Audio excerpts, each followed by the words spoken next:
Napoli fans around the world, welcome to Napoli Talk, guys. What a disappointing game we've got here, guys. At least I've got a new background. Hope you guys like it. Smash that like button if you do. Let me just start with some of the comments, guys. I want to get your feedback on this Napoli Genoa game. A game that, man, thank God we have Cyril Engonja. He is a gift from heaven.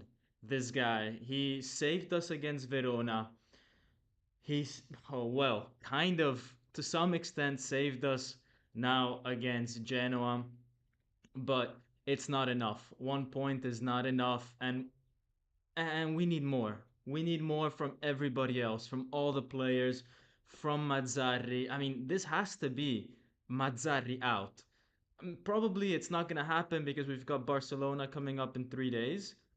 But if Mazzarri can't get a win, or at least a draw against Barcelona, I want him gone. And then you at least try to win the second leg with a coach that has had 2 or 3 weeks to settle in and maybe can give a bit more something to this Napoli team, because right now it is just not possible that this team is playing that bad. I want to thank Napoli Nation TV. Thank you, man, for the 4.99. How many straight seasons not getting UCL money before Adiele considers selling?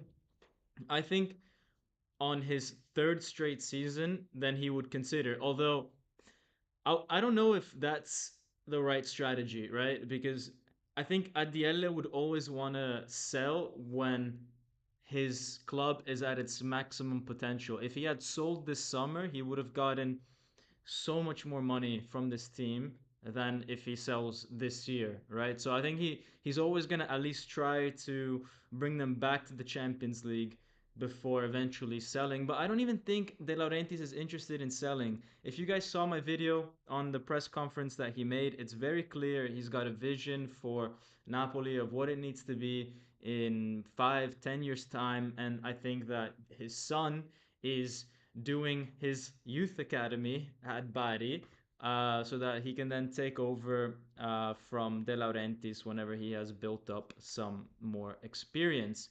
Politano is very disappointing, and Gonja is definitely starting next game. Guys, I'm going to go straight to the player ratings, guys. And but before that, let me get this comment from Omari Lewis. Dom, how do you think we'll finish? I want us in top four, but realistically, I think fifth will be our destiny. We're going to fight hard. Forza Napoli. Thank you for the $5 donation, Omari Lewis. Listen, man, I don't think fourth spot is available to us. Atalanta, if they win this weekend, they go 9 points ahead. I think realistically, guys, this team with Mazzarri is going to finish seventh or eighth with Mazzarri.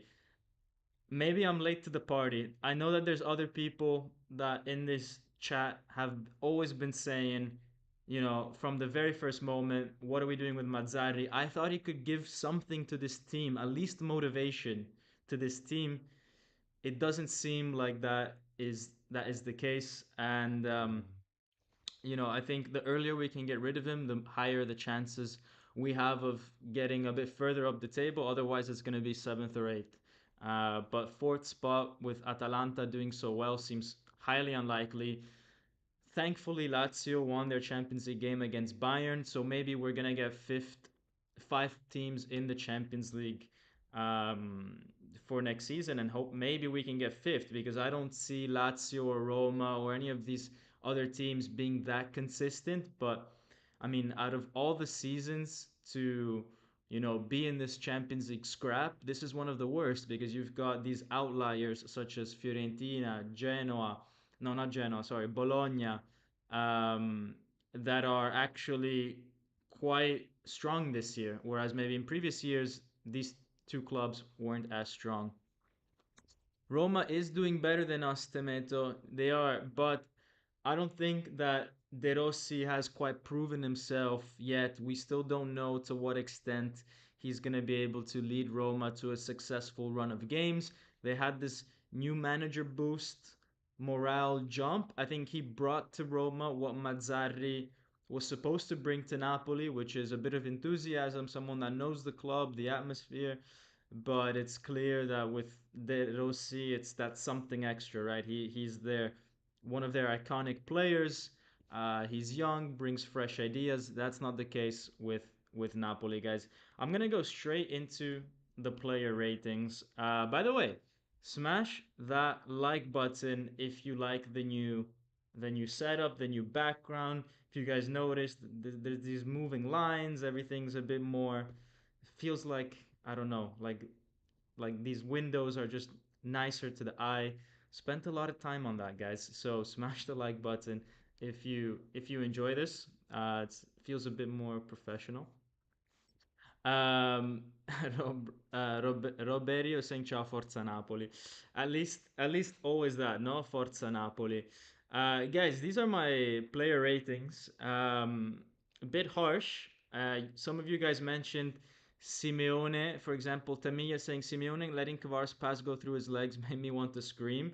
Yes, or when he did the pass towards Kvara in the first half and it didn't it didn't go well to Kvara. It went to the goalkeeper. Simeone has been so disappointing because you would think that with Osimhen being out for 9 games and Simeone being a starter for, let's say, 7 of these 9 games, you'd think that by now he would have been in a bit of a rhythm. He would have shown to us what he can do. I mean, guys, Simeone came from a team like Fiorentina, like Verona, like Cagliari, and he was grabbing goals when he was playing for those teams.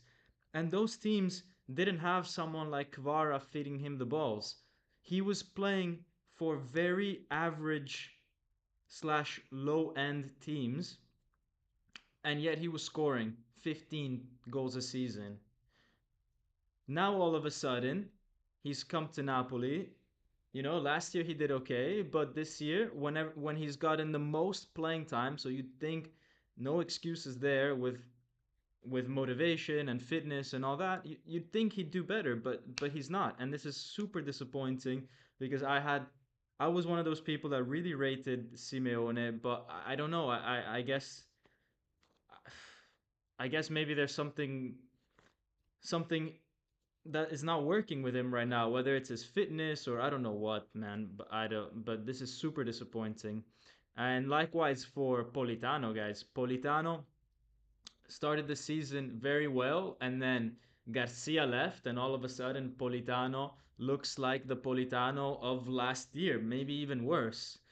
Guys, thank you so much for the super chats. I really appreciate it. Napoli 41482. This is maybe Mazzarri's next formation for Napoli. No, for Napoli 41482 says, I was thinking the whole time that I'd be appalled myself if Napoli qualifies for the Europa Conference League at minimum, and that alone would be a blessing with the way this season had been. Yeah, has been. Yeah, guys. I mean, there's a very realistic chance that we are going to go into the Conference League. And I would hate that. I would actually hate that because I would rather not go to any European competition rather than go to the Europa League or Conference League. I would rather, honestly, guys, we just focus next year on getting back to the top four, spend 1 week in training with whoever the new coach is going to be because now it's 100,000% confirmed that Mazzarri is not going to be in charge of this team. And let's just give this guy every single week, 1 week to train players. Let's make sure that their fitness is okay, and basically try to do a little bit of what Juventus is doing this year and um, try to get back to the top four, in the end of the day. Let's not even talk about the Scudetto next year. And then I would also like to thank Payman Man for every time supporting the channel. Says, I did not like Mazzarri 10 years ago. He is just too unsophisticated and benefited from the three tenors. He also looks like a bomb. Fire him. He disgusts me. Um, I don't know why. I don't know why this made me laugh so much, but um, the whole he also looks like a bum is super funny to me.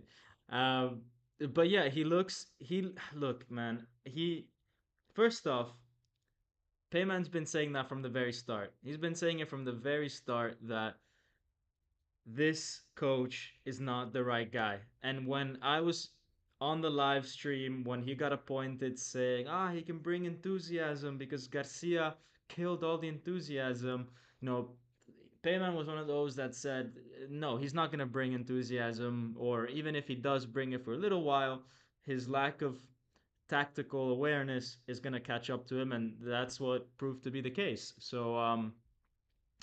But he then goes on and says, "Don't blame players. Kvara and Gonja aside, they all suck." But you have to have a bit of a balance, right? You can't just say Mazzarri sucks. You can't just say Garcia sucks. I mean, yes, that could be true. But some of these players, guys, some of these players, they have to do better because Simeone, who scored 17 goals for Verona before joining Napoli, you can't tell me now that all of a sudden he's not able to score more than one goal in 9 games. These players are not world class, fine, but they should be able to score a goal against a newly promoted Genoa, regardless of who's the manager. Because guess what? The opportunity to get in the box is there. When Kvara is in the box, they're the ones that are not making the right movements. And I'm sorry, but you don't need Mazzarri to tell you what you need to do. Um, and yeah, guys, other players, Traore, 4.5. I'm sorry. I didn't expect him to be our savior, but it's very clear that he only had 5 minutes in him. And this is not really a bad score that I'm holding against Traore. It's literally just a reflection of how useless he was in the last 20 minutes of the first half. And I'm sorry, but you're a professional player. You got to last at least 45 minutes. My guy, you've had 1 month to recover. Like, what happened to you? I mean, I never had malaria, but I, I mean, surely you could do a little bit more. I don't know. Am I being too harsh? Am I being too harsh? I don't know. Has anybody here had malaria before? Put it down in the comments. Let me know how long it took you to recover. Bro, there's so many comments, guys. There's so many of you guys. I'm stressing out about all these comments that I want to get to. But make sure that you are smashing the like button, guys. There are only 39 likes at the moment. We gotta pump those numbers up. Everybody watching has to like it, has to like this stream. And there will be, guys, starting next week, there's going to be massive updates to the channel. As you guys see, there's a different background. The layout's a bit different. I think it's a lot cleaner. I've been working a lot in the background on the new Napoli predictor game, and there will be memberships starting next week. So, you guys that really want to support the channel for as little as 99 cents per month, you can support the channel, and you can get badges, you can be part of the Napoli talk predictor game, all that. And I'm even letting you guys the chance to post videos on this channel because I want this to be really a Napoli community channel. I don't want to make it all about me. That's why I always have the live chat below me, because I think that you guys are just important as me in this channel. But I wanna make that even more of a thing. So um, yeah, I'll make a video about that next week. But let's focus back on the game. But just a heads up on what's coming. Mike, thank you, man, for the $5 uh, donation. As always, big supporter of the channel. See, for people like you guys that are always, helping me out with these donations, I think having the membership will be, just so much easier because you don't have to every time, you know, do the donation on the chat, but it will just be something automatic, and probably cheaper for you guys as well. I almost feel bad on how much you guys are are donating every time. I don't feel like I deserve that, but Thank you, anyways. Mike Xtad says, I think the CONCACAF League is a good stepping stone for when we need to rebuild our squad. I feel like they're all underperforming to try and get sold. Sorry, not the CONCACAF League, the Conference League. No, guys, the Conference League is just such a waste of time. Like, you have to go to, no offense, but to places like Estonia and play against one of those teams. Like, what does this bring to Napoli? Like, there's no value in that. You know, you're just potentially making the players more tired, risking injuries. It's not any kind of stimuli for Napoli. Guys, I'm gonna get to a few more comments. The some of the earlier ones that are not appearing on this window, but the earlier ones, and then we'll get to the match analysis. You guys know the drill. You guys know what the different format of what the different things of this channel are. Fox Drop says, "Ugh, I'm gonna take a break from watching these games. So depressing." I don't blame you, man. That's what I'm gonna say to each and every one of you guys. If you need to stop watching for your mental health, do it. Do it. I'm not the type of person that's gonna force you to watch Napoli games, or I'm gonna hold it against you or say, no, you have to watch it through the good times and the bad times. No, man. I like this is actually so depressing, Napoli right now, that if you need to take a break, man. Take a break. Don't feel bad about it. L.K says endless, meaningless ball possession without a clear strategy and tactics behind it. And he says it's a shipwreck. Hope to get top 10. This is actually insane. I never thought someone could say hope to get top 10 for us, this year. Charles Mbah is saying Kim only played with us for 1 year. Why did we let him go? He only joined Napoli if he had that clause, and then he knew that whenever a good team like Bayern or whatever would come to get him, then he would leave. But the crazy thing is that these big teams come for these players, and then it doesn't guarantee that they're gonna do better. It doesn't guarantee. Kim at Bayern has probably lost a lot of attention because at Napoli, he was getting so much attention. Oh, he's Napoli's great center back, top three center backs in the world. Now he goes to Bayern. They're struggling. The impact that he wasn't able to bring as much of an impact to that team. And just like Napoli players now, your level of importance in world football goes down according to how your team does. So yeah, Vaxo Bocovelli, Napoli talk Barcelona are doing worse than us. I think we can win. I think you know what? I spoke to a few people. You guys know I live in Barcelona. I spoke to a few people about this game, and everybody knows how much Napoli are struggling, but they still think that like their struggles are not as bad as our struggles. I mean, if you look at the league table, they're still in the top four. They've been able to grind out way more results than we have. So, yeah, relatively speaking, they're also doing bad, but not as bad as Napoli and Barcelona fans are quite, you know, mm, quite one-sided, I would say, with saying that they think that they're better than us. They said if it was last year, even if they were first, because of how well Napoli was playing, it would have been more 50-50. This year we're both doing bad, but they think they're still gonna be a bit better. Um, Kvara and Gonja Lindstrom are the only ones trying to score. Everybody else is just there. Yeah, that's actually crazy. That's true. Justin Giuliano says we couldn't win a raffle at the moment, even if we bought all the tickets. I love these. Kim Yang Kyun says no words. They merely just dribble and back pass across. Seem to play work ball into the box. Can't see any detailed tactics. Awful to see. I love how we crossed the ball to Raspadori, who's 1 meter 60 for him to head the ball. It says Vida H. Yeah, horrible tactics. Alex says the fact that Italy would get 500 spots and Napoli won't even get top five is crazy. Your mom says Engonche needs to start against Barcelona. He's saving us twice these past weeks. Now, this is a very key point. Like, does Mazzarri say listen, our best front three right now is Kvara, Ngonje, and Lindstrom. Let's play with these guys. Or is he going to be stubborn and keep playing Simeone, keep playing Politano, and because we need something different.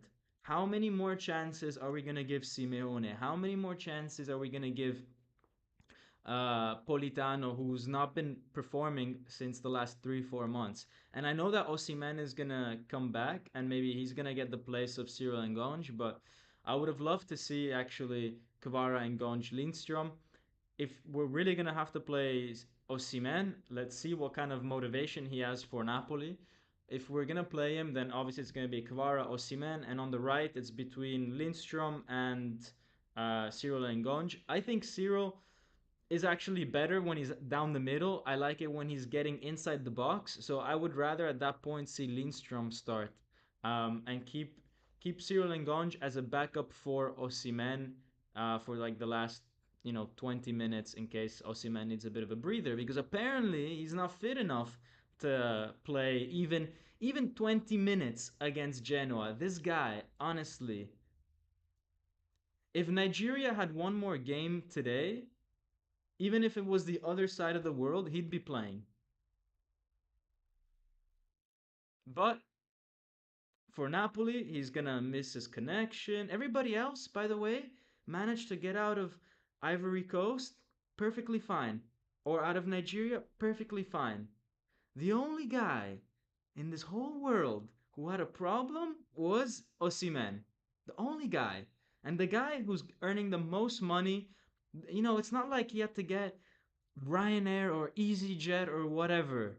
Like this guy could have gone Qatar Airways or Turkish Airlines first. Like he could have done whatever he wanted, private jet, whatever you want. He could have done that. No, he decides he's gonna choose his flights with the most risky connection possible. Missed it by 20 minutes. I don't know. Then Napoli begged him to at least make it to the bench today, and he said, "No, I'm not feeling it. I need to recover. I need to rest." You know what, man? Thank you for last year, but I'm tired of these excuses. I'm tired of these excuses. Bump Kvara to 7. It's tough. It's tough to bump Kvara to 7, and I'll tell you why. Because I think so. Not because he didn't score or because he didn't assist, but just because I don't think he was, for example, as good as when we played last week against Milan or against Verona. And 6.5 is like, yeah, you did well. It's like you did well, but this is not gonna be in your top 30 performances. Top 8 is already like you're getting into your top 20 ever. This is not his top 30. No. This is, yeah, it's good, but not for his level. Everything is kind of always based on his level.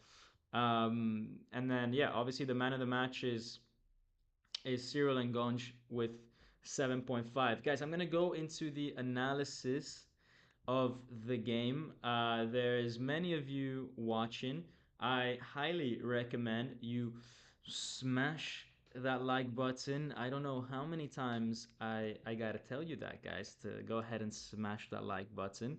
But let me get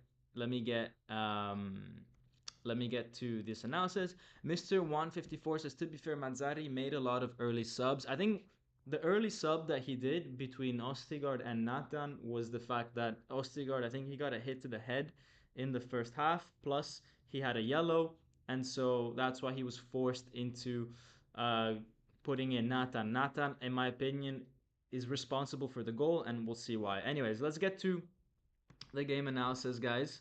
Um, let's get to the game analysis.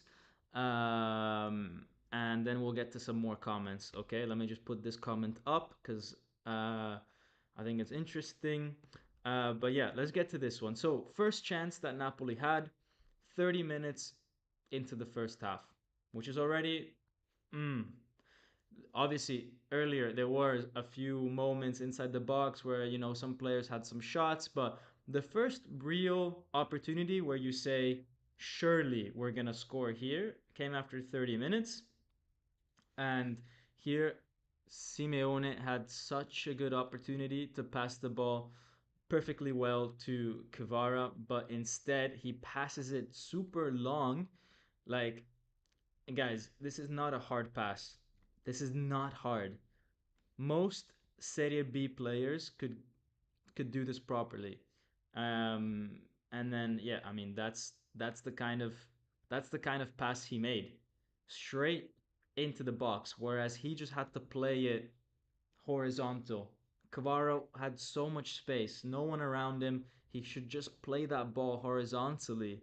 Instead, he went and played it to the goalkeeper, which is super disappointing. Then this is how Napoli was attacking in the first half with players in I would say random positions. We had Kvara and Politano kind of all over the place. I get it that we need, this flexibility. We don't want Kvara to be man marked down the left all the time. But why is Anguissa in Politano's position and Politano in Anguissa's position? Um, for me, that doesn't make sense. And then also their body language. The two players that Lobotka is looking at, Kvara and Politano, neither of them seem like they want the ball. You know, Lobotka's just there with his arms out like this, like, guys, give me a pass, give me something. And both of them are facing the other way. No, there's just nothing. It's just flat. Everything's flat. I think here is the perfect time, for example, for a guy like Traore, who's playing in as almost like a striker in this position here. That's when you have to break the line, get into in between the lines, get a pass for, like, imagine this. Traore breaks off from that line. Lobotka passes him the ball, and then he's facing Politano. So then he lays it off to Politano, and Politano's facing the goal, and he can shoot. If you do something like this, then okay, we can work with this. But there was just nothing there. There was no triangle. There was no like, how do you say schema in Italian? It's schema. There was no schematic between the players. So yeah. Anthony Navarro says, "Hey Dom, I gotta go, but let's chat sometime. We haven't in a while. Shoot me a call. Sad times for Napoli. I can't even believe what we're witnessing. Worse than Ancelotti's second year." My man Anthony is one of the OG supporters from when I had like 2 subscribers. So yeah, I'll shoot you a message. And yeah, let's catch up.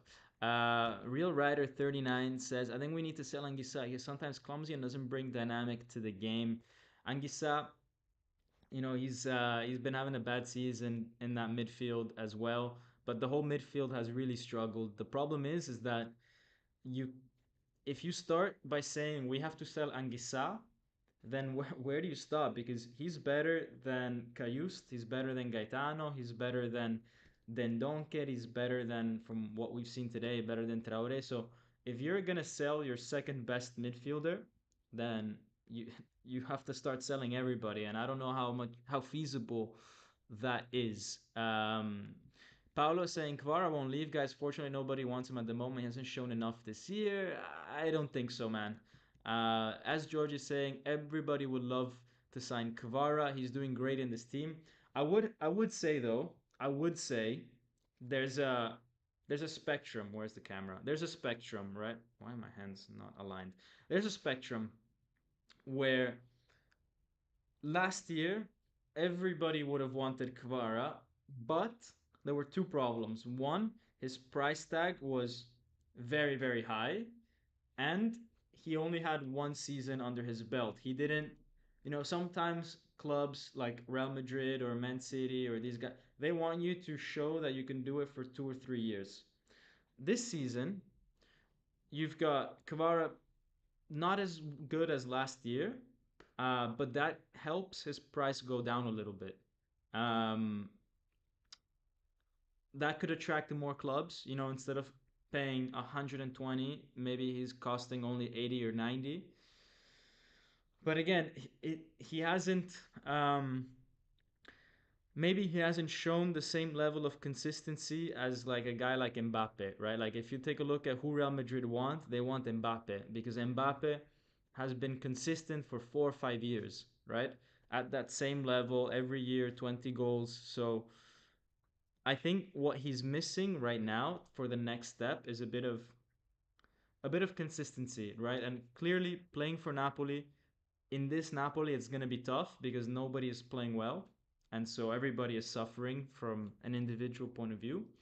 But I'm just thinking, if I'm Real Madrid and I have unlimited money, but I can only buy one player, I'm gonna go for Mbappe, right, instead of Kvara, just because Mbappe gives me a little bit more assurance that he can do it for the next 5 years. Whereas realistically, Kvara, we've only seen him for 1 year at the top level. Now he's playing at a good level, but not the top level. If you guys get what I mean. Um, Napoli 41482. Thanks again, man, for the €5 donate $5 donation. Says, who do you think will join Napoli when Osimhen leaves after this season? I hear that Jonathan David from Lille is a possibility. How good is David? I think Jonathan David could be an option from Lille. In terms of how good he is, he's been all right. I think definitely I was a bit more excited about him maybe 1 or 2 seasons ago. I think the hype has kind of gone down as well with him. I think it's a very similar story to what we were just discussing about how consistent can players be. For example, if I take a look at his, I haven't followed him too much, but let's take a look at his stats. This year he scores eight. He scored 8 goals this year so far, but last year he scored 24, right? So we are more than halfway through the season and he scored a third of the goals that he scored last year, no? So it's like it's a very similar situation to both Osimhen and Kvara. It's like last year, amazing, great player. Probably if you wanted him this summer, you had to spend 80 million. This year, you can get him for cheaper, maybe 50, 60. But are you sure he's going to go back to the level of last year? Maybe. Maybe. Jonathan David hat trick. Did he really score a hat trick? Did he really score a hat trick? Let's see what Lille is doing. Lille live. He has scored a hat. He is literally, as I'm saying that, he has been scoring a hat trick. Um, but that doesn't change the fact that he had only scored 8 goals up until now this season. Uh, Everybody has a good day, but clearly he is a talented player. To be honest, guys, to be honest, I would rather have a player that scores me 1 goal every game than one guy that scores three, and then ghosts for 4 or 5. But hey, he's clearly talented. I would actually say if we spend 50 on him, then that's actually a good piece of business. Anything more, and it's a bit risky in my opinion. But yeah, does Napoli have the same board as last season, guys? It's always De Laurentiis at in charge. It's always De Laurentiis, and then the only thing that's changed is Giuntoli left, went to Juve, and we got a new sporting director, Meluso, who I don't think is a very. He's not a guy that can, I think, be the bond between the coach and the team and De Laurentiis at this level. You need a stronger personality at this level, and especially to work with De Laurentiis. And I think Meluso just isn't it. Just isn't it. Um, you can't do much with partners like this. Mbappe had Messi and Neymar as partners. Look, it's true. Mbappe, he does have better group of players around him. But I've also seen him, you know, do. I don't know if it's entirely about the partners around him. I mean, I've also seen him play well this year when he doesn't have Messi and Mbappe, and he has a bit more average players around them. Definitely, you know, look, PSG is a better team than Napoli, but I don't know. I think Mbappe has shown a bit more consistency, and take nothing away from Kvara. I mean, in terms of like top 10 footballers, I would still put Kvara in a top 10. But I think to be in the top 3 of Haaland, Mbappe, and and I would even put guys like Salah in there. You know, guys that have been doing it for consistently. You know, I don't know. It takes a while. It takes a while. I'm not saying that it's not possible. He is young. He just turned 23. But all I'm saying is that if I was Real Madrid, I would go for someone that has proven it to me for 4 or 5 years. But yeah. Um Politano and Anguissa were so bad. Yeah. Let's go. Let's continue with the match analysis, guys. Let's continue with this one. So yeah, this is the goal that Genoa scored, right? And this for me is horrible defending by Nathan. So Genoa have the ball, and Nathan has there's only one person he needs to worry about, right? And he just needs to maintain this sort of distance between himself and the Genoa player. Because if you go too far, then you allow a very easy pass to come to the Genoa player. If you get too close to him, then this Genoa player can just accelerate beyond you. And if Genoa plays a through ball, then the guy's through on goal, right? So you want to maintain this distance. This is perfect right now. But what happens? That distance becomes way too big.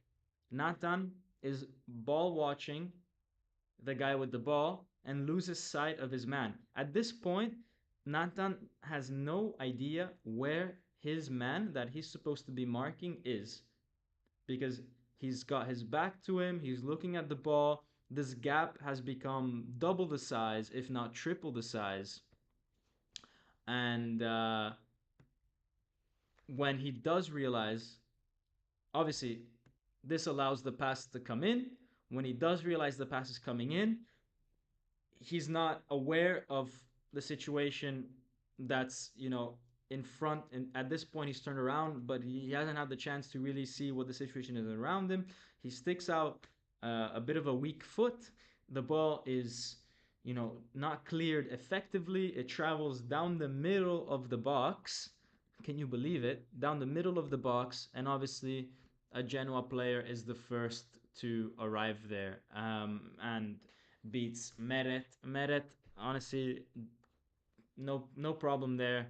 Um, I'm not gonna complain about the fact that he could have saved it or not. This was nothing to do with Meret. Actually, I thought he did pretty well today. But Nathan, he wasn't able to track his man, and that's ultimately what led to the goal. Now we get to the second half, right, or later on in the second half, and Kvara, guys, was playing a great game. Okay, um, he was getting a lot of times into this position, and I feel bad for him, right? Maybe I could give him a bit more than a 6.5 than I did, because when I look at these photos, I realize that it's pretty tough.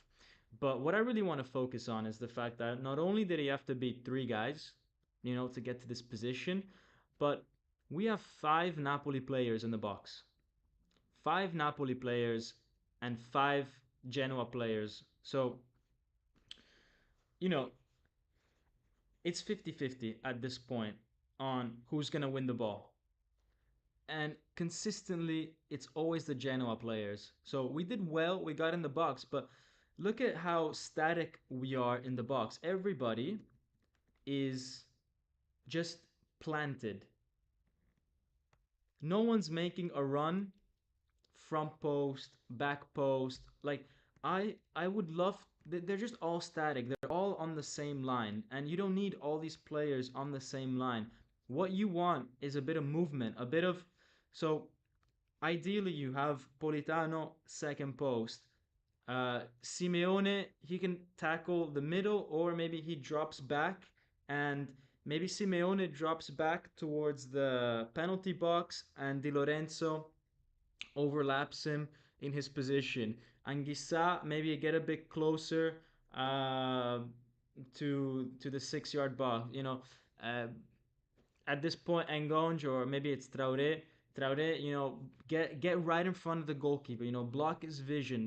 Utilize the fact that Kvara is probably gonna get the ball to the touchline, and so you're not gonna be offside. Like, make it difficult for the goalkeeper. Stretch the Genoa defense. Get more people in line with where Kvara is, because then all of a sudden the defenders have to follow you there, and so it creates a bigger gap between the defenders and the midfielders. And in those gaps, other players can make runs.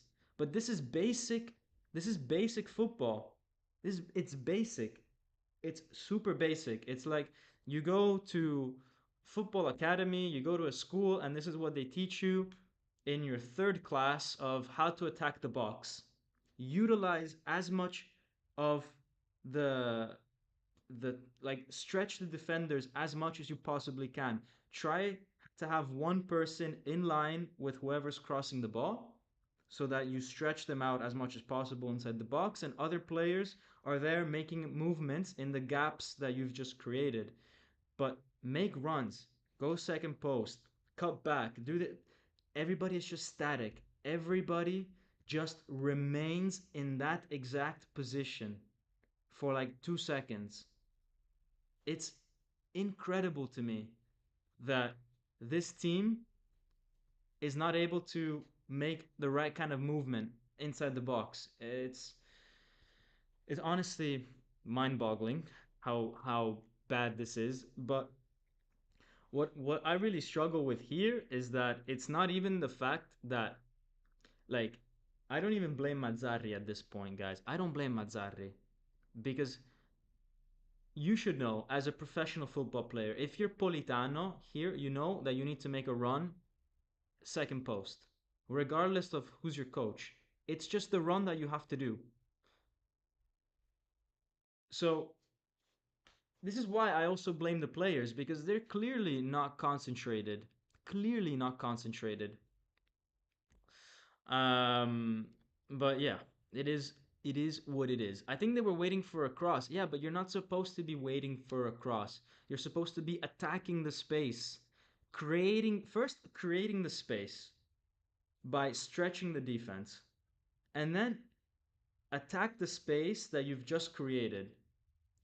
But hey, what do I know? Anyways, the cross ends up coming in. I think maybe this was yeah. The cross ends up coming in. Simeone can't even, he's so flat-footed that he doesn't even notice that the went through his legs. That's how bad this whole situation is. But yeah, I don't know. I'm in shock really at how unprepared these guys are to receive a cross. Simeone is playing dodgeball. Yeah, that's so funny. Um, they forgot all the space attacking Spalletti taught them. Yeah, guys, if you go back and take a look at last year, guys, they were attacking all kinds of space. They were stretching teams out. Now we just make it way too easy for Genoa. Way too easy. And then we get to some other chances that we had. A few shots from Kvara. This header was so close from Anguissa. Unluckily, but it didn't. It was just wide. Um, and then again, right? You have these situations here. In this case, for example, it's the 87th minute, and you've got a situation where Kvara is running with the ball, and in this case, he doesn't manage to cross it. Okay, so he's not Superman. He's not gonna be able every time, but you've got four Napoli players, right? That are occupying the exact same space of the field.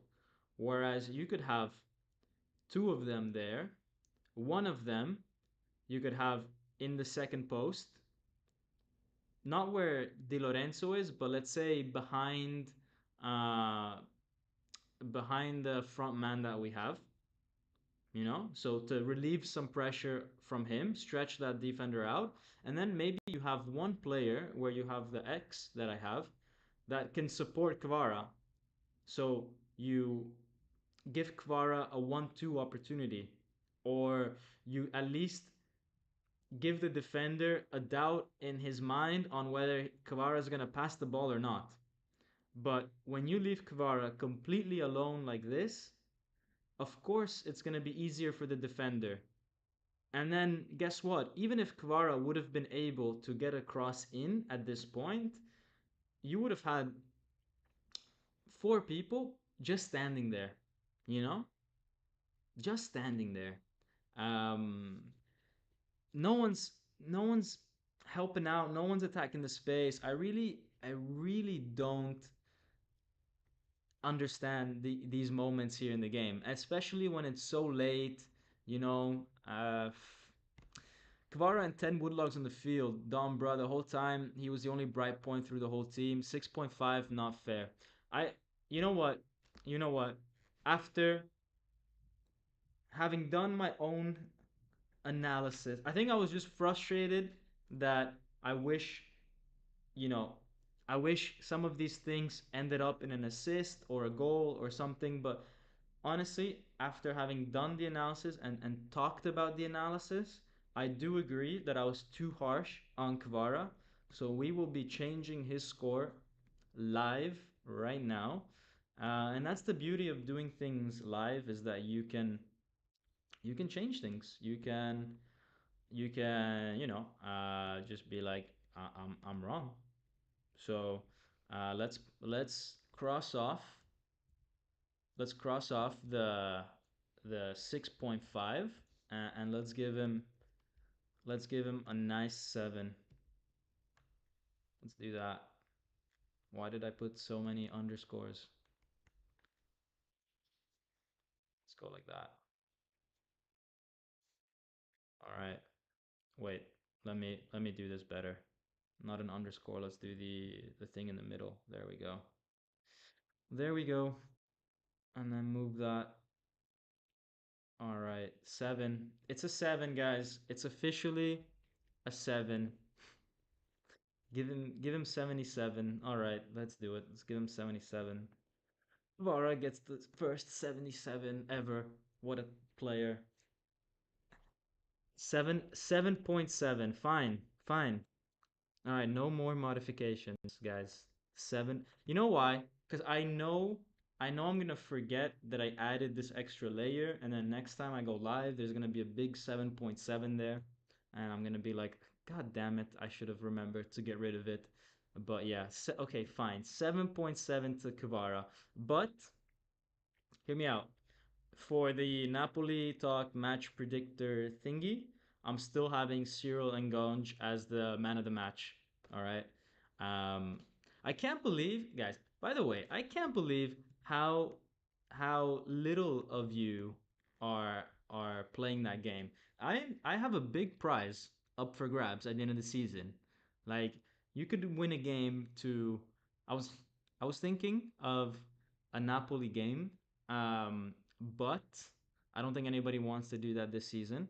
Uh, but merch the real kit. You could have Kvara 77 on your back with the Italy Scudetto on there. I mean, you could do a lot of nice things, and you guys are not playing.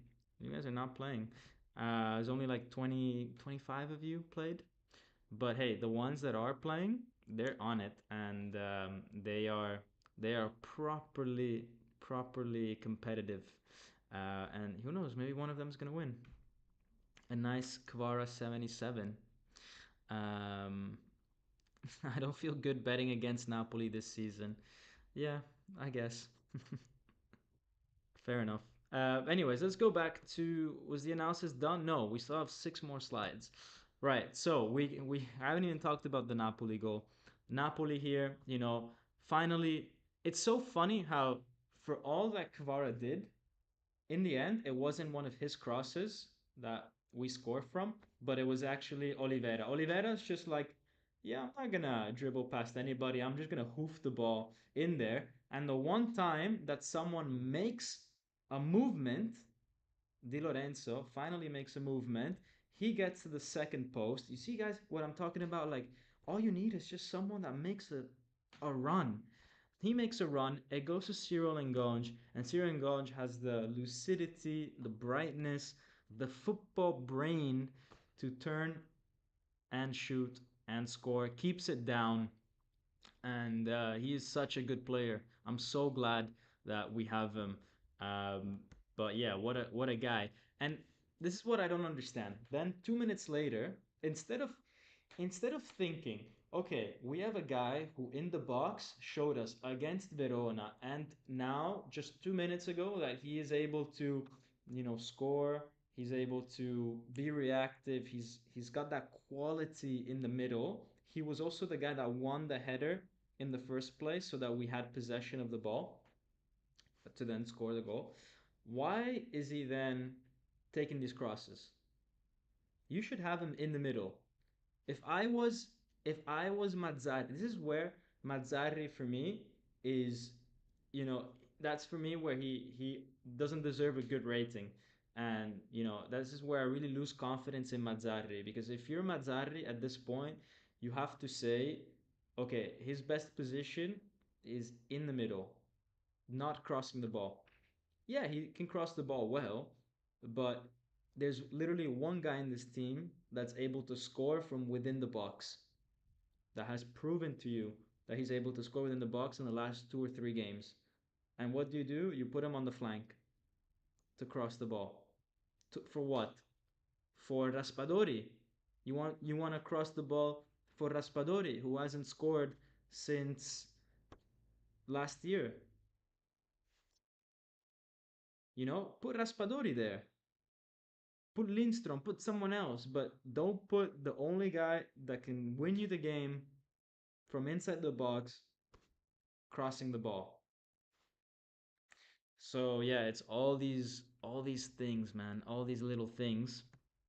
And then there's like a severe lack of quality, man. I mean, there's this moment here, this free kick. Look, for me, it's too far to even try to score. I don't know, like, why. Just cross it, you know, put a cross in the middle, and hopefully some defender will get a header. But honestly, I've never seen a score free kick in my life.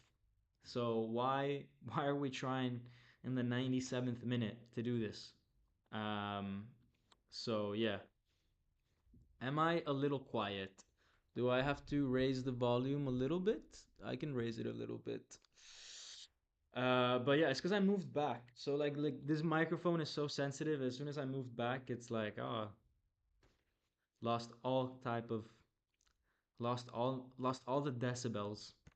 And then yeah, guys. I mean, we talked about we talked about yeah. Rasp- Anthony's back. Yeah, Raspadori did score one, which is why I'm surprised he wasn't there. Actually taking it. Um, but yeah. Um, and Gonja, it has very good instincts. He does.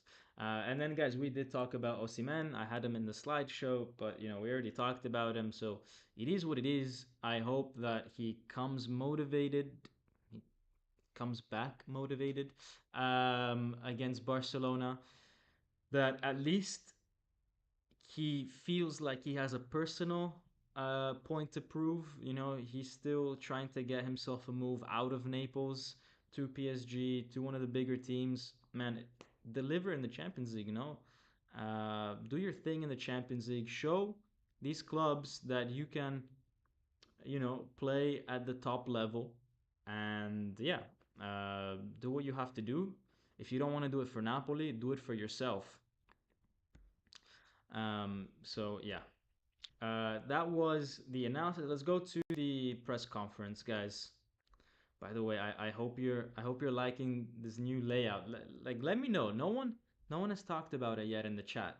But do you guys know I spent 5 hours 5 hours of my free time on this background, and I didn't have one single comment in the chat that said nice background, nice layout. You know how that makes me feel, guys? Sad, very sad. I want at least one comment that says nice background. Anyways, before we get to that press conference, I just wanna thank you, thank you. Nice new background, bro. Thank you, thank you, man. My new favorite subscriber. Just beautiful. Thank you. My newest favorite subscriber. Now even more my newest favoriteest subscriber. Thank you guys. Okay. Now I feel better about my because I'm not an artsy person. So for me doing this artsy stuff, like I really hate it. But you know, I wanted to give you guys a nicer experience. You know, it's all about that customer satisfaction in it. It's so stupid. Let's go into this stats, guys. Genoa, Genoa actually like 4 shots on target out of 6 shots, whereas us 7 on 24. I think that shows like that ratio shows a lot about how we need to improve as a team. You know, we need to get cleaner shots on target. We need to get in a position that we can take shots on target. And a lot of this passing is really, you know, sideways, not really risky. If you guys, you know, we haven't really talked much about match stats, but um, 2 years ago, maybe three, I used to be like saying this all the time, and then I got bored of saying it. But when your pass accuracy is above 86%, for me, that's actually a red flag because it means that you're not taking enough risks. You're not taking enough forward passes. You're not crossing the ball enough. So, for me, an ideal passing accuracy is 86%. It shows that you are good at passing, you have control of the ball, you can find your players, but that you're also taking risks 15% of the time or 10% of the time. And then another 4% it's just a bad pass. Fine.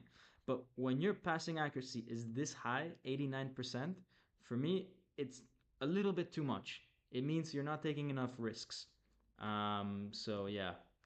Uh, Thank you. Finally, you guys noticed that it's animated. It's animated to the right point that it's animated, but it's not really like you know. It's like it's not distracting, but it's animated. It's soothing to your eyes and your brain. You know that. Oh, guys, I put in a lot of thought into this background. You have no idea. Background looks official. Customer satisfaction. You know, you know why I did this. So you guys know I'm doing my courses. I graduate next month, by the way. I'm taking my courses, and I took a class. It's called Brain Pleasing Marketing Innovation, and it's just about like how do you get people to have a pleasant state of mind when they think about or use your product, your service, all these things, you know. And I thought, hmm, how can I make my subscribers have more brain pleasure, you know? And so I redid my layout and I made it more round. I made it with a nice, soothing movement. You know, it's got a bit more flow. Maybe if I have a bit more time, I'll put some nice shading, you know? I'm thinking about you guys. I'm thinking about you guys. Yeah, that could work. You know, just open an OnlyFans, maybe. Um, Dom, your background is the only reason why I'm still supporting Napoli. Thank you, thank you. Anyways, so that's the match stats. Let's go into the conference. Let's go into the conference. Let's see what Mazzarri. See what he had to say. Mazzarri. Let's go. Speaking of things that are brain pleasing, not. Let's see what Mazzarri says. Oh God. All right, Mazzarri. What do you got for us? He says, so they ask him, Talk to me about Nathan and Traore and the difficulty in creating clear cut chances. And Mazzarri says, well, it really depends. Even last year against Spezia, this team, found it difficult to break Spezia down. You see how he watches my videos? You see how they watch my videos? Because I made a video where I brought up Spezia from last year. I don't think this is random. Nice one, Mazzarri. Except you should know that that was a kind of a one-off. But anyways, he says Genoa, is a strong team. They're very good in the counter-attack. It's not easy. And in the first opportunity that the other team has, we always concede a goal. Luckily, this year we have a very strong fan base and a great atmosphere in the stadium that carries us forward. But this is a very strange year. Traore, after about a month of preparation, I had to put him on the field because we also have to see these players. Nathan came on for Ostigard because Ostigard got a yellow card and he could have risked a red, like it happened to us a lot this season. But come on, man, that also shows like how little trust you have in your own players, right? That like now as soon as someone has a yellow card, you're like, "Oh my God, he's going to get me a red." Like you can't be this you can't do this to players because if players know that as soon as they get a yellow card, they're going to be substituted even if it's just half time, then what happens? They're not going to go in for the tackle. They're not going to go in for, and then this is when you concede counterattacks because nobody wants to stop that player because maybe you're going to risk getting a yellow card. And you know that as soon as you do that, then you're subbed off. So, you can't have this kind of stress on the players' minds. Mazzari needs to think about more brain-pleasing ways to treat his players. Man, I need to save this Napoli team, guys.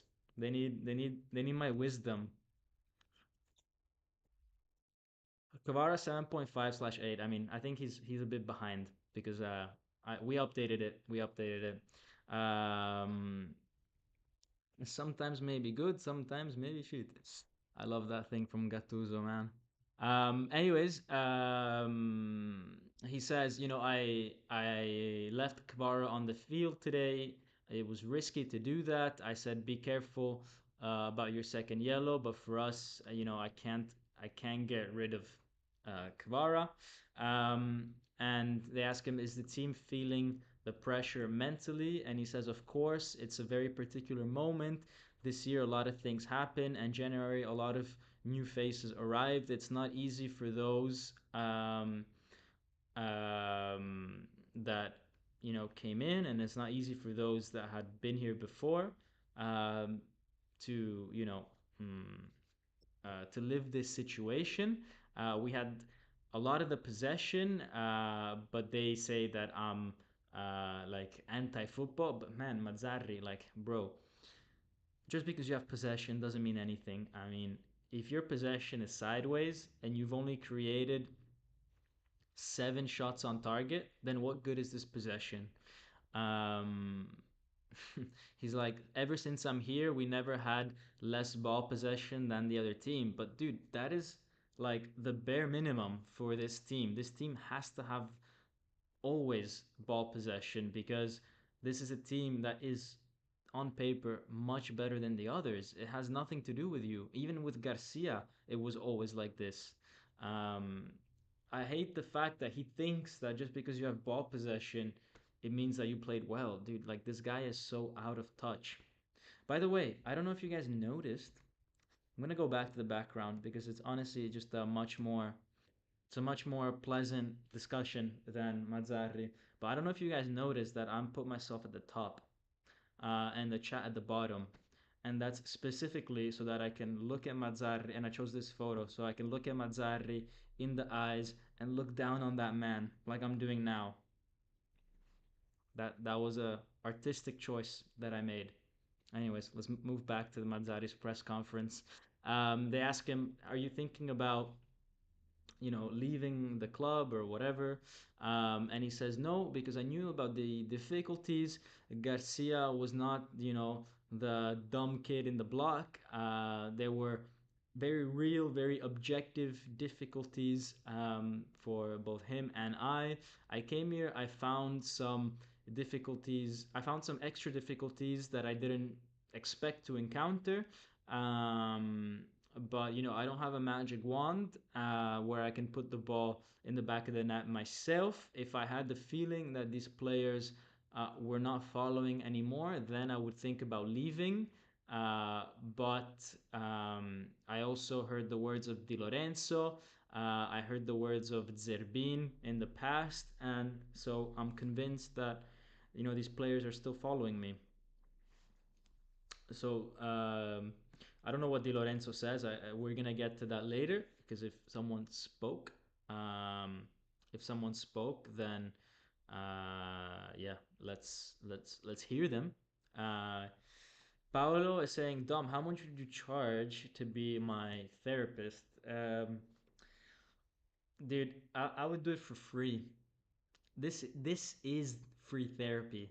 You can you can tip if you want to, but it's free. This is You guys think that this is a match analysis. Ooh, look at him drawing lines. He's so good at drawing lines. No, this is actually therapy. Welcome to therapy, guys. When someone asks, "Have you ever been to therapy?" say, "Yes, every Sunday for 1 hour I go to therapy. I watch Napoli games and I need therapy and I do therapy." This is what it is and it's for free. So, yeah. Antonio Tonti says, "Did you try a white stripe instead of black?" Where? Where?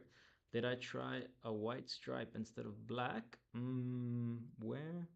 Where do I have a black stripe? I'm not sure. I'm not sure what you mean by that, bro. But yeah, you're my weekly therapist. This is brain pleasing. Yeah. I'm gonna take a photo. You know what? I'm gonna send this to my professor. If I don't get 10 out of 10 by applying the theory of his class into my hobbies, then I don't know what, I don't know what these guys want from me. But let's continue the press conference of Mazzarri, and he says they ask him, should Ngonji and Lindstrom get more space in this Napoli squad, and he says it would be right, but when a guy arrives from Genoa, sorry, from Verona in January, um, and you have had up until this moment a guy who had been a protagonist for this club. It's not easy, obviously, speaking about Politano. One thing is playing in Verona, and another thing is playing in a team Campione d'Italia. But slowly he will get more space, and let's see if he's already a champion and if he can help us along the way. But look, Mazzarri, I get it. I get it. Politano is a champion of Italy. He did well at the start of the season, but let's face it, he was not Napoli's best player last season. It's not like we won the title because of Politano. In fact, the whole Politano Lozano thing was our weakest point last season, and it's the one place that if we had kept everybody, including the coach and everything, it's the one place where we would have wanted to see improvements. So you finally have a guy that comes, yes, from Verona, yes, in January, but still, like the level that is required is not that high to be better than Politano. Um, so just play him. Just play him and Lindstrom, you know? Um, and Lindstrom's been here for many months, and he's shown in the last few times that he's, getting into some kind of form, especially now that Politano is not delivering.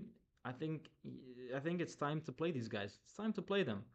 Play the new generation, and you've invested a lot of money. There's These guys cost you 50 million euros, and they're on the bench ahead of Politano, or behind Politano, or whatever the case may be.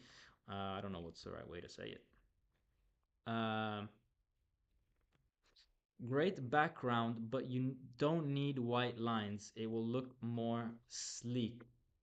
Okay, I'll do, because we can experiment. I can remove the white lines. I can remove the white lines, but I don't know. The white lines being at of a different speed than the light blue ones, because I'll show you. This is the magic.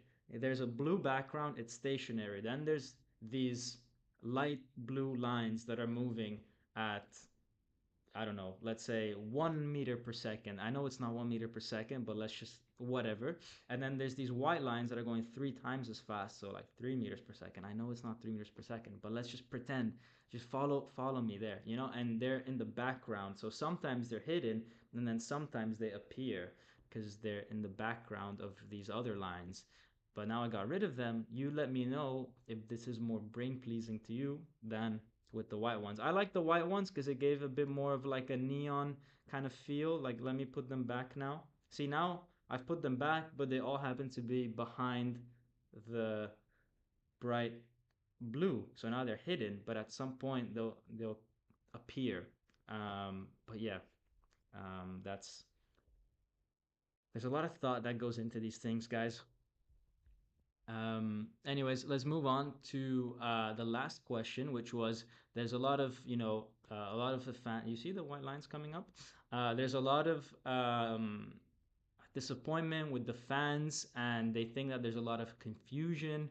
What do you feel like telling them? And he says, I don't believe that there's a lot of confusion with the results. I am even more upset than they are. I feel Neapolitan and I suffer more than them, but I also have to be very rational.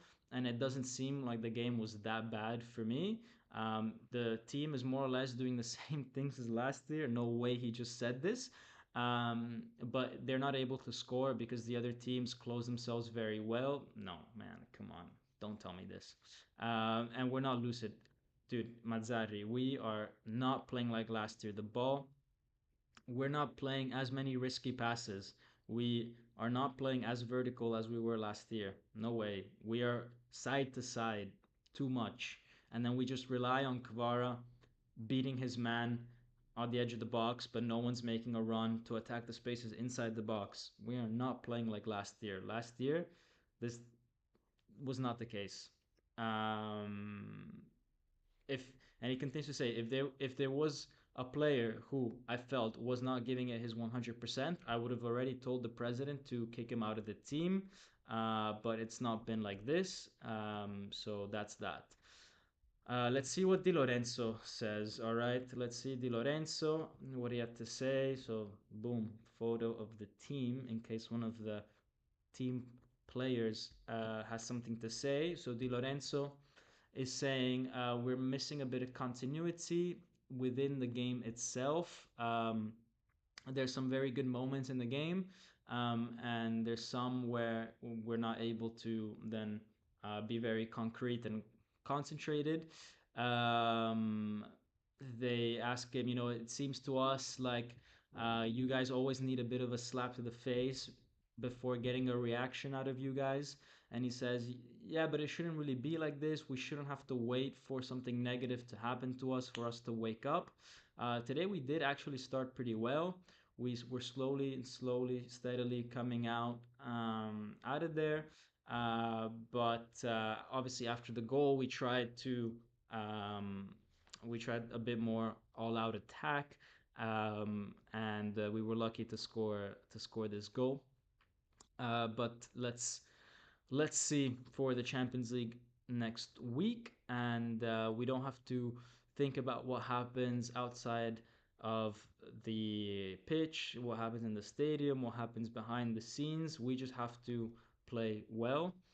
We're not getting as many points as we should, especially at home, but not because there's pressure from the fans. The fans are pushing us in a positive way. We have to do something ourselves to push them and to be better. So, guys, that is the words of Giovanni Di Lorenzo, Dom, aka Picasso, Dom Da Vinci. There we go, guys. Thank you. I feel better now. I feel better. You see, this is good therapy for me as well.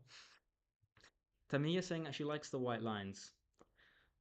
So I don't know. I don't know. Maybe maybe keep the white lines. Sometimes, other times, get rid of them. If you don't like them, just focus on the blue lines. Just selectively don't think about the white lines if you don't like the white lines. I don't know. Anyways, let's go back to talking about football and not about my background. But Georgie says everyone forgot Flick. The guy had a phenomenal season with Bayern and played very offensive football. That is true. A lot of people have kind of forgotten about Hansi Flick. Uh, but to be honest, man, I think the fact that he did so badly with Germany is a big problem in his reputation. I think that experience I think has really damaged his reputation, the one with Germany, because yeah, it's it's uh it's it was bad. It was bad. So that's why I think a lot of people have not talked about Hansi Flick as much. And I think the way that he left Bayern also not so good. But also there's the fact that I'm not sure when's the last time that a German coach has been successful in the Serie A. Obviously, like a lot of them have had success, obviously, in Germany and in the Premier League. Tuchel, Klopp, all these guys super well in the Prem. I wonder to what extent German coaches can play in can coach in the Serie A. It's a very different league. I mean, when I watch the Bundesliga, I'm impressed by Xabi Alonso, but I'm not so impressed by the others. I'll have to admit, I'm not impressed by a lot of the others. I would love De Zerbi to come to Napoli, but unfortunately, it seems like he's going to Barcelona, and it seems like Thiago Motta might go to Juventus. So I don't know. And then this whole Gilardino, Palladino, all these Inos, Ino here, Ino there. I don't know. I whenever like look, Gilardino, we played against Genoa today. Yeah, they made it difficult for us, but it's not like I saw something special, like and it's not easy when you're up against a smaller team, but for example, like I see something special with Tego Motta. I see something special when we played against Empoli and Sarri was coaching Empoli. Like these these were teams that were objectively, very weak compared to ours, but you played against them and you're like, wow, okay. Um, you do get that at times from Italiano at Fiorentina, but you get as many like, oh my god, I can't believe how badly they're set up right now from him. So he's a very risky type of coach to go for. So I don't know. Whatever happened to Conte? Seems like Conte might go to Milan. So I think this is what's gonna happen. I think Conte to Milan and then Pioli to Napoli. And let's see. Um, this is my bet. It's not what I want. I would love to. I would love to have Conte. Um, I would love to have, to be honest, Klopp that he's available, even though he said he wants to break. I don't think Naples is a good choice for him if he wants a break. I think it's the opposite of what he needs. Uh, but yeah, um, maybe I don't know. Maybe get Pioli for a year, steady the ship, and then when Klopp becomes available again, get Klopp. I don't know. Oh God, not Pioli. Yeah, but that's what the media is saying. I'm not saying that's what I want. I'm saying that's what the media is saying because apparently Milan want Conte, so Pioli's gonna need a club, and he's not an international figure. He's not gonna go abroad, so his the only other available club for him would be Napoli, to be honest. Cannavaro, guys, look, Cannavaro, if it was gonna happen, it was gonna happen this season. He hasn't done enough to convince De Laurentiis that he's got the experience that we need. He did well in Asia, but it's totally different type of football. Then he went to Serie B, and he didn't do so well with Benevento. And it's a bit like I think he's at the same level as a guy like Simone Inzaghi. No, not Simone Inzaghi, Filippo Inzaghi, the one that just got fired from Salernitana. These are guys that they, you know, they're Serie B type coaches. They're really struggling um, to make it in the Serie A. Some of them have tried, but have failed, and their level is Serie B. I think I would put De Rossi in that same category, but obviously with Roma, he's got such a important figure over there at Roma, having played there for like 20 years, that I feel like he can bring enough enthusiasm and enough motivation that even though he might not be the most tactically gifted coach, he could do well. I don't think Cannavaro has that same effect on Napoli because Cannavaro, even though he's Neapolitan, he hasn't spent enough time with a Napoli shirt for him to be a club legend. And so I don't think he'd be able to lift the team just from being there as much. But at the same time, Cannavaro was Italy's captain when they won the World Cup.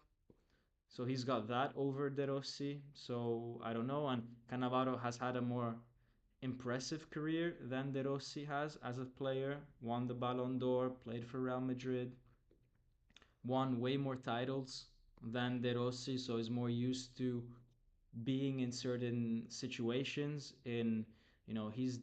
He's done the whole Champions League final, winning the Serie A multiple times. Like he's done all that. So I don't know. Maybe he can bring something that De Rossi can't.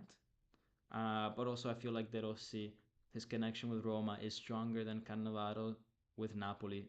So yeah. Whereas Pioli, what he brings is experience of being an actual coach, plus proven Serie A winner, even though it was a Serie A that I honestly think that year that Pioli won with Milan, I think that year Spalletti threw it away with Napoli. We were tied with Milan with 8 games to go, and then I don't know what happened against Empoli and all these guys that we lost those games, but I feel like we threw that Scudetto away. Um, so rather than it being, oh wow, Pioli did such a great thing with Milan, I feel like Inter and Napoli that year really dropped the ball. Why don't we have a foreign player like Hamsik come back, be like the guy between the manager and the higher ups we always used to talk about? Remember that position? Yeah, I always talk about that. I really don't think Meluso is, the figure that we need, um, especially maybe in front of the media. We need someone that, because Meluso is not really a media type of guy. We need someone in the media that really has our back, that fights our corner, but not the way that De Laurentiis does it. So yeah, I would love to see someone that can, be that link between the players, the media, the fans, the coach. Yeah, uh, Hamsik, I don't know to what extent his personality fits that bill. He's very shy, very reserved. Um, Maybe someone a bit more like Mertens, maybe could work. But yeah, guys, if you're liking the video, do smash that like button and subscribe. I don't know if you've noticed, but there, if you're watching it on the TV or from a computer or whatever, and you happen to have your phone near you or in your hand, even better, then what I would suggest is you check out that QR code and check out the links. If you've not yet followed me on Twitter, follow me on Twitter. If you've not yet followed me on Instagram, follow me on Instagram. If you don't have Twitter or Instagram, make a Twitter or Instagram, and then follow me on Twitter or Instagram. Do those kind of things because you won't regret it. You will not regret it, guys. Anyways, it's been an absolute pleasure. Yeah, Mertens would be a really good coach for sure. Guys, it's been an absolute pleasure. We have Barcelona coming up this week. I plan to release a video before that on Barcelona's season, on what the problems for Barcelona have been over the years, and maybe some tactical insights on how I think we could beat them. Maybe it's going to be in two parts rather than just one big video. But I do hope that you guys go watch it. You also smash the like button on that one. Share it with your friends, with your family, your mom, your sister, your grandma, your grandpa, your dad. Share it with everybody that you know. And yeah, other than that, I think we can close the live. I think that's enough therapy for today. So yeah, um, I think we're done here. I think we're done, guys. It was but jokes aside, it was a very unfortunate. It was a very unfortunate result for us. Not unfortunate in the sense that we were unlucky, but just unfortunate that we couldn't get the 3 points. Feel like we really needed them. We should have gotten them against a team like Genoa. And I think that this is goodbye to the top four. And our only hope now is fifth spot. But hey, tune in to the next ones to find out if we'll manage to achieve that. And definitely tune into the Barcelona game because that's a completely different competition. Anyways, guys, ciao and forza Napoli sempre.